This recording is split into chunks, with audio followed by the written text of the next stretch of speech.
We observe a nervous-looking man entering a sizable temple to worship as the movie opens. It is a foreboding, gloomy location that appears to have been abandoned for some time. But even though nobody is nearby, there are drum sounds coming from somewhere. A Titanic god suddenly awakens, revealing that the rhythm was actually the man's heartbeat as he stares around in confusion. Now that he is awake, he will send horror on Earth. After that, a guy named Guan is seen desperately looking for his daughter, Tangerine, within a mysterious, old cave. The young girl seems to be screaming from the cave's interior. Guan is abruptly stopped in his tracks by the appearance of a luminous divinity in front of him. He abruptly awakens and understands it was all a dream. At this point, we learn that Tangerine, Guan's daughter, was abducted 6 years prior and has been missing ever since. He has been preoccupied with finding his daughter at all costs because he is a grieving parent. He has sold his home, given up his job, and even filed for divorce as a result of his fixation. Sitting by alone on a cliff's edge. When Guan sees a truck on the road, he starts hurling pebbles at it with extreme precision, even adjusting the trajectory as he goes. The truck's windscreen is broken by the rocks, which causes the vehicle to crash close. Guan descends the cliff before charging the driver and demands to know where his daughter is. Guan is suddenly knocked to the ground by the driver's accomplice as they flee on foot after being hit in the head with a wrench. Soon after, Guan gets up and opens the truck, where he discovers a large number of kids imprisoned in cages. Then it is revealed that he learned about the traffickers and ambushed their car in an effort to save his daughter. Guan, however, is disappointed when he can't find his daughter inside. Police soon show up and detain Guan after concluding that he is the trafficker. He nods off in the back of the police car and has another dream about Tangerine, but this time he sees her enmeshed in slimy, dark vines. Later, when he awakens, he sees that the officer has removed his daughter's picture from his pockets. Guan is so enraged by this that he escapes and takes the photo with force before running away. The strange thing is, he discovers another automobile waiting for him on the highway. Guan enters the vehicle without hesitation due to the urgent situation. Ling, the driver, is a female. He also seems to be familiar with every detail of Guan's life, including the loss of his daughter. She then persuades him to remain by offering to assist him in finding his daughter. Back in the olden days, we witness Kong, a warrior, fleeing from assailants who are being led by an elderly guy.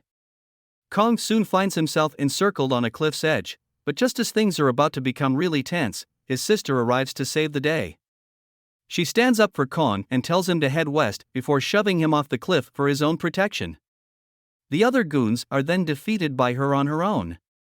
Kong returns to the top of the cliff, clinging to his sister's life, only to discover that the elderly man has killed her. Kong pulls out the spear with the intention of killing him after the latter is also stabbed in the chest.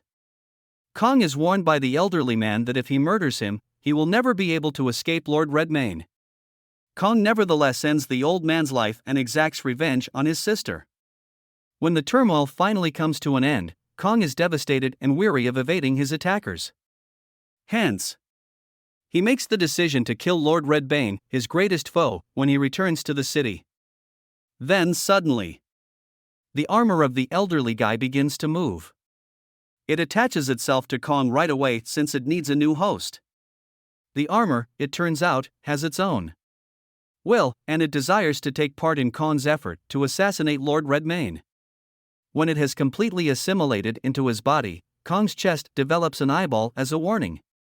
Ling introduces Guan to her workplace while showing him images of 5 young girls as she brings him inside.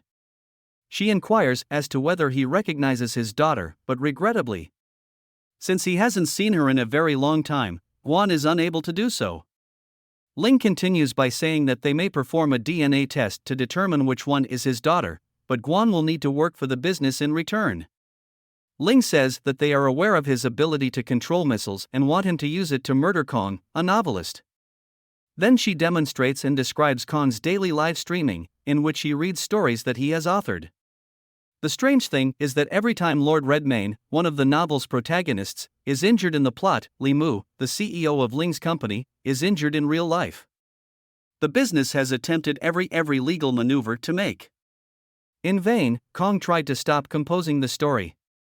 Although Guan finds the scenario difficult to believe, he must accept the offer because it is his only chance to find his daughter, Tangerine.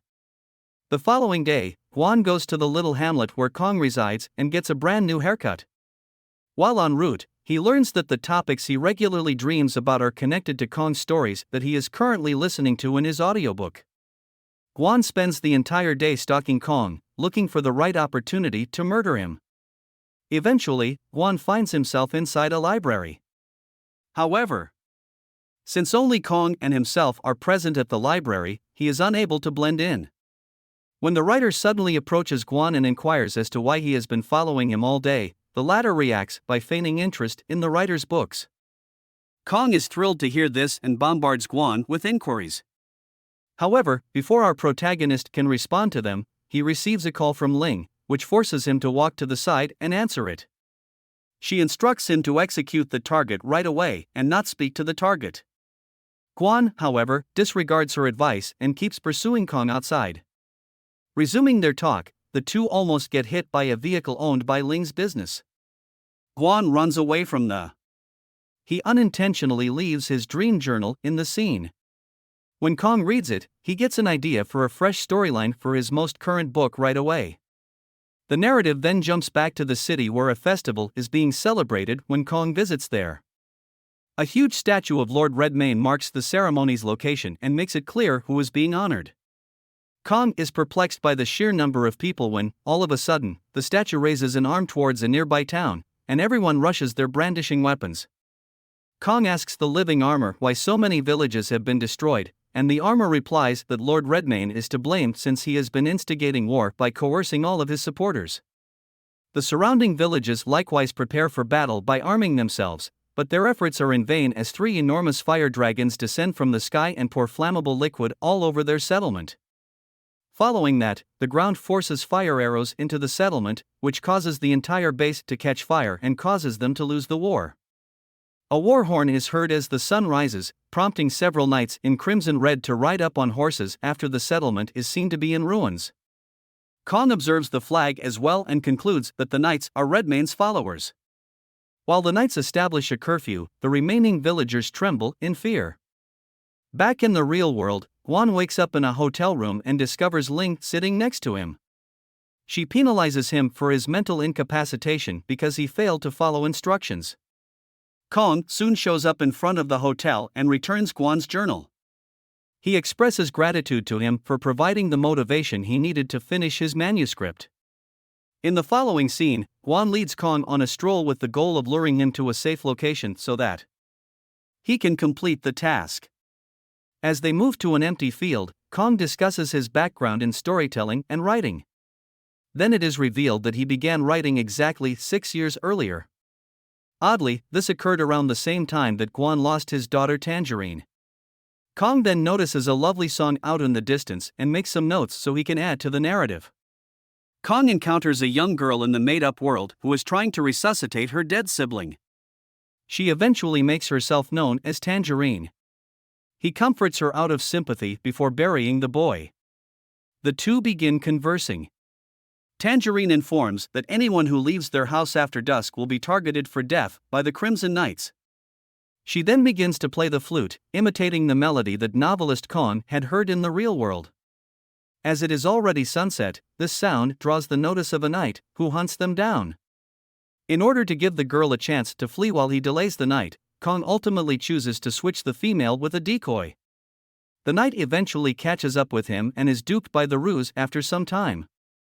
Kong takes advantage of the momentary lapse in concentration caused by his stunned state to attack his head armor. Guan's face is startlingly revealed as the armor is cut, and he prepares to slay Kong. However, just as he is about to continue, the little girl appears and draws the knight's attention, causing him to turn towards her. However, for some reason this time, the knight breaks down, allowing Kong and Tangerine to escape. Back in the real world, Kong jots down everything as Guan approaches him from behind. In a hypothetical setting akin to the one he recently created for his novel, he sees himself pursuing Kong and Tangerine. He continues to throw pebbles at Kong, and one of them strikes him fatally, knocking him unconscious and dropping him into the trenches. Guan sings the lullaby he had written for Tangerine as he moves towards Kong and gets ready to strike, perhaps in an effort to explain his actions. However, Guan instantly pauses to follow the sound after hearing someone singing the lullaby and turns around. He comes upon a young child singing the lullaby in the middle of the street. The youngster is then grabbed by an upset Guan, who asks him how he learned it. Guan pursues the terrified youngster as he exits the area while experiencing visions once more. The Crimson Knight's perspective of him hunting Kong and Tangerine in the made-up universe. While Guan finds himself at a tiny party, the boy manages to get away. To his surprise, he sees the kidnapper of Tangerine and some of his pals, and a battle starts. Guan confronts the kidnapper while using his abilities to defeat the foes. The latter, who is now terrified, finally tells him the truth regarding his daughter. It is revealed that Tangerine mistakenly took more medication than was intended when she was kidnapped 6 years earlier, which ultimately caused her death. So, she was abducted, placed in a bag, and abandoned on a mountain to decompose.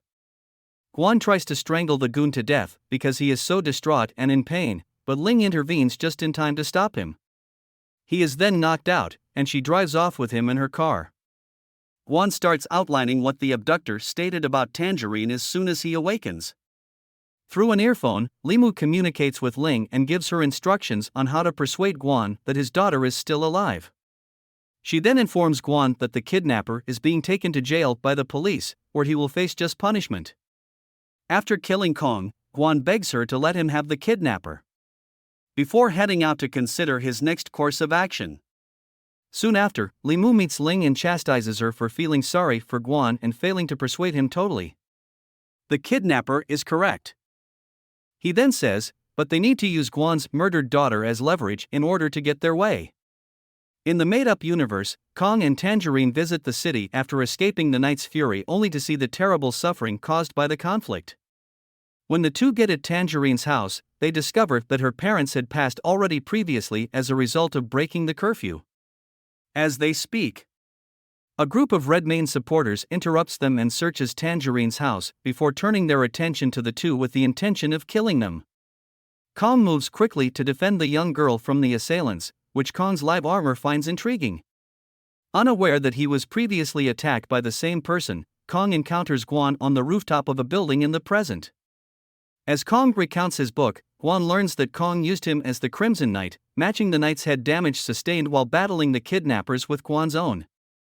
Surprised, Guan grabs the notebook and flips through it, only to discover that the visions he's been seeing actually correspond with the narrative Kong has written. The fact that his daughter Tangerine has also been made a character strikes him the most. This implies that Kong has invented a parallel universe through his books and that the ideas he expresses have an impact on the real individuals who served as the inspiration for the characters. Kong reveals that he and Tangerine were surrounded by the irate throng in the last chapter, but he had no idea how to get rid of them. Guan therefore proposes that they ought to prevail in the conflict. The movie then jumps back to the alternate reality, where Kong is getting ready to battle Redmayne's minions. Kong's armor suddenly leaves his body and transforms into a force that can summon weapons at will. Kong joins in on the battle as the armor crushes the enraged crowd. He discovers later that because the armor contains an excessive amount of his blood, he has complete control over it. Kong then makes the item swear never to disobey him again by stabbing the armor in the chest to demonstrate to him that he is in command. Guan decides to now defend Kong and phones Ling on Earth to inform her of his decision. This is due to his desire to protect his daughter in the book. The two men eventually return to Kong's room where they learn that Li Mu and Kong's father had once been business partners before the former tragically perished in an accident. Ling is unexpectedly listening in on their talk as well. She now believes Li Mu murdered Kong's father and plans to kill Kong in order to cover up the crime. Ling phones Li Mu in a frenzy, wanting to know the truth, but he makes no confessions and hangs up.